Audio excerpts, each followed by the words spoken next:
BRS పై మంత్రి Seethakka fire అయ్యారు. ములుగు మండలం గుర్తూరు గ్రామ పంచాయతీ నూతన భవనం ప్రారంభోత్సవంలో ఆమె మాట్లాడారు. 10 ఏళ్ల పాలనలో రాష్ట్రాన్ని లూటీ చేశారని మండిపడ్డారు. ప్రగతి భవన్లో కేటీఆర్ పెంచుకునే కుక్కలకు 12 లక్షలతో ఇల్లు కట్టారని, కానీ రాష్ట్రంలో పేదలకు మాత్రం ఒక్క ఇల్లు కూడా ఇవ్వలేదని విమర్శించారు.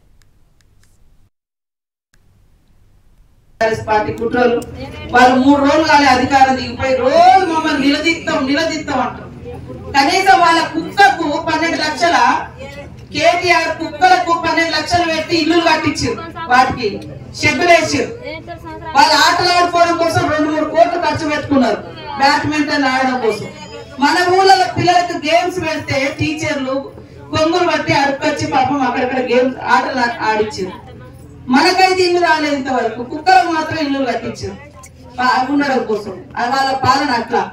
మన పాలన ప్రజల కోసం ఆలోచిస్తారు. మేము ఎవ్వరం కూడా విలాసాల కోసం, సొంత ఖర్చుల కోసం, సొంత వ్యవహారం కోసం ఎవరం చూడడం లేదు.